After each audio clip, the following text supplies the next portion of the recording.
Hey guys, welcome back. आज की इस वीडियो में हम लोग सीखेंगे ब्लड क्लॉटिंग, यानी कि रक्त का धक्का कैसे बनता है जब कहीं भी हमारी बॉडी में चोट लग जाती है।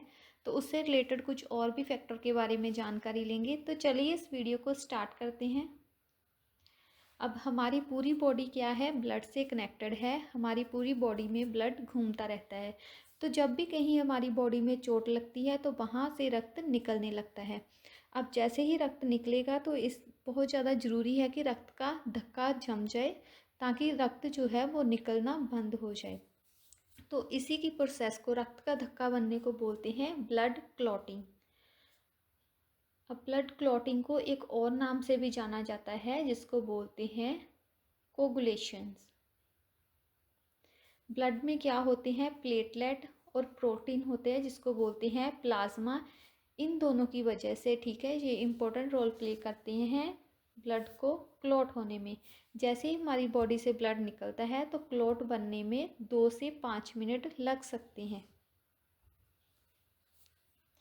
अब नेक्स्ट है, ब्लड की क्लॉटिंग होती कैसे है, ठीक है, इसकी प्रोसेस क्या है। हमारे ब्लड में प्लेटलेट होते हैं, जैसे कि आप लोगों को पता ही है कि ब्लड में क्या होता है, आरबीसी, प्लेटलेट, सीकर, डब्ल्यूबीसी, ये सभी क्या करते हैं, ब्लड में घूमते रहते हैं। तो इसी में क्या है, प्लेटलेट होते हैं कौन से, थ्रोम्बोसाइट। ठीक है, जैसे ही ब्लड कहीं पे हमारी बॉडी में कुछ कटता है तो ब्लड क्या है, बॉडी से बाहर आने लगता है। तो जैसे ही थ्रोम्बोसाइट जो है एयर के कांटेक्ट में आते हैं तो ये क्या बना लेते हैं, थ्रोम्बोप्लास्टिन। ठीक है, थ्रोम्बोसाइट जैसे ही एयर के कांटेक्ट में आएंगे क्या बन जाएंगे, थ्रोम्बोप्लास्टिन। अब थ्रोम्बोप्लास्टिन क्या करता है, कैल्शियम के साथ मिलकर, ठीक है, प्रोथ्रोम्बिन को एक्टिव करता है। अब पहले ये हमारे ब्लड में क्या होता है, प्रोथ्रोम्बिन इनएक्टिव होता है। जैसे ही ये कैल्शियम के साथ, ठीक है, मिलता है, उसके बाद इसको एक्टिव कर देता है। प्रोथ्रोम्बिन को एक्टिव होने के बाद प्रोथ्रोम्बिन क्या बन जाता है, थ्रोम्बिन। ठीक है, अब थ्रोम्बिन क्या करेगा, थ्रोम्बिन हमारी बॉडी में, ठीक है, थ्रोम्बिन जो होता है ये फाइब्रिनोजिन, एक तरह का प्रोटीन है, इसके साथ मिलकर क्या बनाएगा, फाइब्रिन। ठीक है, फाइब्रिन क्या होता है, ये भी एक तरह का प्रोटीन है। कैसा प्रोटीन है, एक जालीनुमा प्रोटीन है, जो जहाँ पे हमें, ठीक है, चोट लगी है वहाँ पे जाकर जाली, ये जो जाली होती है, ठीक है, फाइब्रिन वहाँ पे जाकर चिपक जाएगी। ठीक है, अब जैसे ही हमारी बॉडी में, ठीक है, कॉर्पल्स आपको पता है जैसे घूमते रहते हैं, आरबीसी, डब्ल्यूबीसी, प्लेटलेट, अब ये सब क्या होते हैं, इसी जाली में फंस जाते हैं। ठीक है, जैसे ही जाली में फंसने लगते हैं तो उसी से क्या होता है, ब्लड का एक धक्का सा बन जाता है। इसी तरह इसको क्या बोलते हैं, ब्लड क्लॉटिंग। ठीक है, इसी प्रोसेस को हम लोग बोलते हैं ब्लड क्लॉटिंग। ये सभी फैक्टर क्या है, ब्लड क्लॉटिंग के लिए बहुत ज़्यादा इम्पोर्टेंट है। अब एक रिव्यू ले लेते हैं कि कौन कौन सी चीज़ें, ठीक है, ब्लड क्लॉटिंग के लिए इम्पॉर्टेंट है। अब कॉर्पल्स जो होते हैं कौन कौन से इम्पॉर्टेंट हैं, वो है थ्रोम्बोसाइट। ठीक है, थ्रोम्बोसाइट एक कॉर्पल्स है जो ब्लड क्लॉटिंग में एक इम्पॉर्टेंट रोल प्ले करते हैं। प्रोटीन जो ब्लड क्लॉट में हेल्प करता है, कौन कौन से होते हैं, फाइब्रिनोजिन एंड थ्रोम्बिन। ठीक है, ये दोनों कहाँ बनते हैं, ये दोनों हमारे लीवर में बनेंगे। नेक्स्ट है सीरियम जो हेल्प करता है क्लॉटिंग में, कौन सा है, कैल्शियम। जो विटामिन हेल्प करता है क्लॉटिंग में, वो कौन सा है, विटामिन के। ठीक है, ब्लड की क्लॉटिंग में सबसे ज़्यादा जो हेल्प करता है वो कौन सा है, विटामिन के। ठीक है, विटामिन के की वजह से ही हमारी बॉडी में ब्लड की क्लॉटिंग होती है। अब ये क्या है, ये सभी चीज़ें हमारी ब्लड में, ठीक है, घूमती रहती हैं। अब ऐसे तो ये क्या होगा कि हमारी, अब ब्लड क्या है कि 2 तरीके से जमना चाहिए।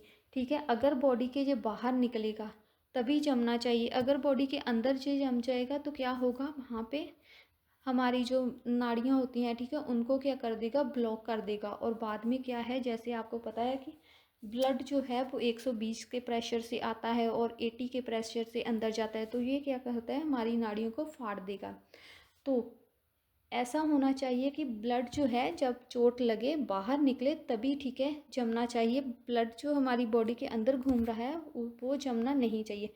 अब इसके लिए क्या है, एक एंटीजन, ठीक है, एंटी क्लॉटिंग एजेंट होता है जिसको बोलते हैं हेपरिन।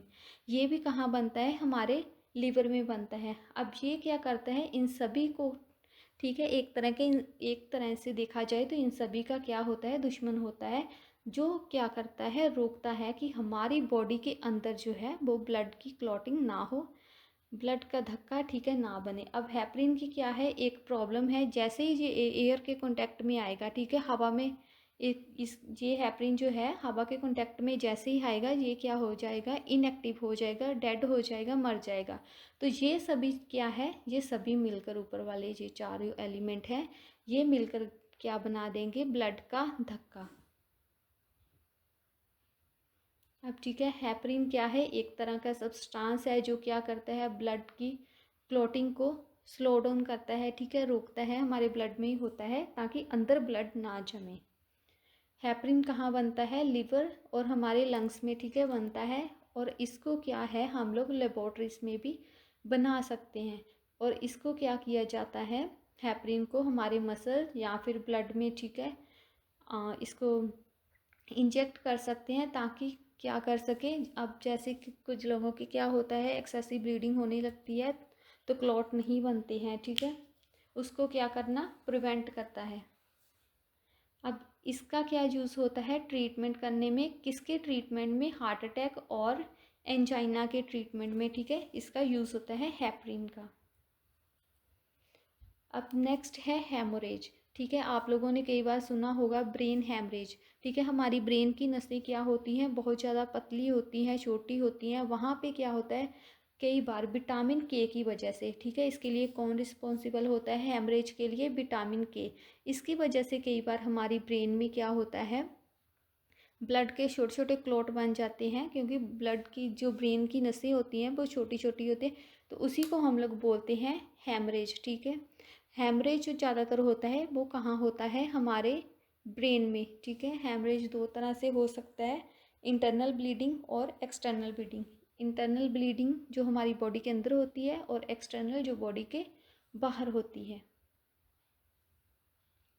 नेक्स्ट है हीमोफीलिया, ठीक है, एक रेयर कंडीशन है, आप लोग जैसे हम लोग इसको बोल सकते हैं कि कुछ एक रेयर तरह की, ठीक है, बीमारी है, अलग तरह की। इसमें क्या होता है कि हमारी बॉडी में जो हेपरिन होता है वो ज़्यादा एक्टिव हो जाता है, और ब्लड की क्या है, अगर हमारी बॉडी में कहीं भी चोट लग जाए या फिर अंदर भी कई बार बॉडी के, ठीक है, ब्लड बहने लगता है, तो उसका क्या है, धक्का जमता ही नहीं है, ठीक है, बहुत ज़्यादा ब्लीडिंग होने लगती है, और ब्लीडिंग जो है एक्सेसिव होती है, जिसकी वजह से क्या है, पर्सन की मौत भी हो जाती है।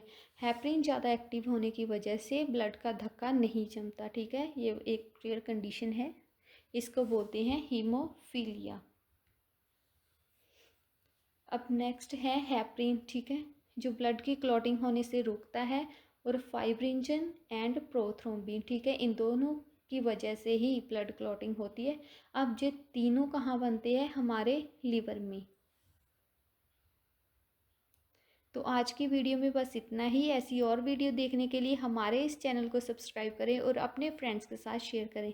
हम मिलते हैं नेक्स्ट वीडियो में, तब तक के लिए टेक केयर, गुड बाय।